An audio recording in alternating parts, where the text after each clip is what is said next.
lot to me and forget your woes, for the streets are much too dangerous for sobriety. Only when our chest puffs out and our legs stoop low do we dare brave the dark, torrid cobbles of Whitechapel. Pass through my free house, my friends, and you'll find abundant peace and certain delirium courtesy of old Tom Gin, I promise you that.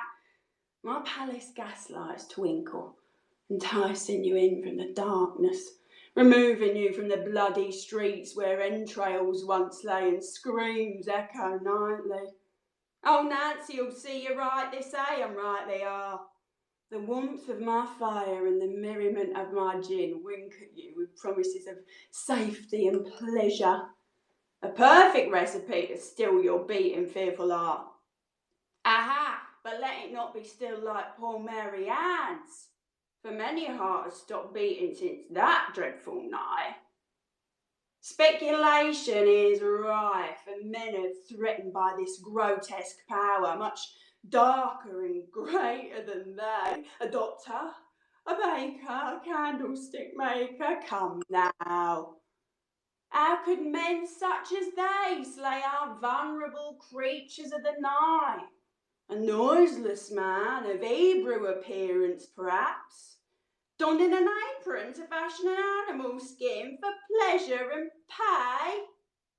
Of course it must be this man, for this man has features unique to strangers, and only a stranger could dance with the devil. Ah, you utter fools! It could be any one of you. Any man who swills my gin and pursues the Orstown Commercial Road. A man who sits by the fire to warm his hands on a cold, dank evening.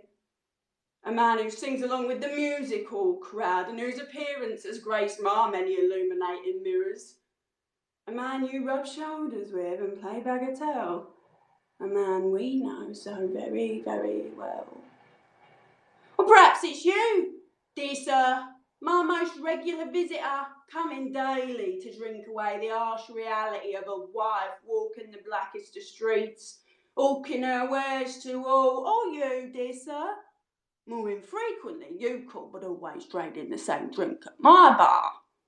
Or perhaps it is the doctor, so desperate to leave this most squalid of places, he seeks oblivion, drowning his sanity in gin. Upon finishing his work, he swills cup after cup to rid his mind of the dirt and dishonour he encounters during the day. Then it's back west, a little lighter of heart, to London's more welcoming parts. Whoever this Jack reveals himself to be, he's most certainly accountable, they say. Be it this man or that man, but certainly some man around these parts. Ah, they're at it again, as is my fame-hungry ghost writer trying hard to win controversy in the headlines. A little game to keep a little mind busy, really. What fool seeks such notoriety? A weak fool, that's who. Someone who risked their deathly passion for the sake of infamy. Dear stupid fool. Now I know a ghostwriter is a man. Who else would allow notoriety to suffocate their passion? For it is a passion. The only passion I can conjure, in fact. Other than a passionate feeling that our dear, hard-working detective is no more than a prize twerp. He'd be no more blind if he were running around with his head in a goose and his brain pickled in India's finest pale ale. But carry on, detective. By all means, allow me to keep my passion raging a while longer. Allow me to serve my gin until my body ejects my clever black soul. I will pour your drinks, always knowing, always one step ahead, smiling. The humour certainly isn't lost on me, serving my clientele with a smile and a flash of bosom. Good evening, gentlemen. Name your most delectable poison, and what might madam desire on this dark night? Little tipple of this, dash of that, something to warm your cockles, my love. The whole of London is gravely intoxicated. Intoxicated by my gin. Intoxicated by the mystery of Jack the Ripper. Oh, why Whitechapel. Your toxins have removed your senses entirely. Caught off guard? No, you're just guarding the wrong ideas while the fire rages out of hand. As a woman in the business of intoxication, perhaps poison should be my choice of weapon. This presumption is precisely why it is not. For if they ever dare dream of a woman as a killer, she must only be a quiet killer. Quick and perfect scene could surely not be done at the hands of a man, for history tells us that women are toxic to their prey. A drink, kind sir. However, a frenzied attack need not be impassioned. It need not be born of the physical strength of a man and his love or hate for woman. We can easily stage frenzy. Shakespeare certainly did. My passion is my palace, and I am not ready to let it lie. Those whores are my competition, sapping my potential day by day, cutting off my takings while the night is still young with their looks of false lust and promise of a quick as your father. But I, Nancy Johnson, am a successful businesswoman, and I will not tolerate such blatant opposition. My smile will not betray my anger, nor will my heart, which beats no faster as I tug at well-worn bowels and slice dirty flesh. I will put an end to this nonsense, and the most educated of men thus far do not suspect a single thing. Education, you see, is so much more than pencils on slate.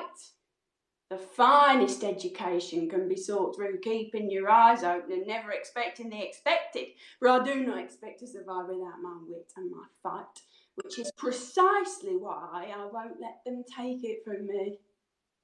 They must be eliminated. I'm not used to being ignored, and for the most part I'm not. The charm I exude sees to that. The charm I use to hide my dark soul from daylight. My light and cheeky aura shines above the darkness in these dark times. I may be ignored, but my actions are not. I can sit back and enjoy the show while these foolish people run ragged around a myth. Jack the bleeding Ripper. Since when did murder become a man's world? A world requiring only physical strength, cunning and constitution are the traits most required. How to make it look like a man, make it sloppy and paint our minds to the mess. And yet those men who wince at the screaming bloody mass of wriggling flesh emerging from woman, do they not know we deal in blood and gore day in, day out? Oh, protect your delicate little ears, my dear. These words are not fit for a precious lady. You've no idea what I'm hiding in my skirts, have you? You've no idea the ease at which I float through the streets of Whitechapel. You look at me, but you don't see me. Go ahead and assume we women are feeble and strangers a menace. Your eyes only see what you tell them to see. Utterly afraid of those unlike you, and patronising those who first appear slight in comparison. I see you, and I'll let you continue in this foolish game of cat and mouse. Meanwhile, my wink says so much more than you'll ever know. What shall your poison be today, my dear?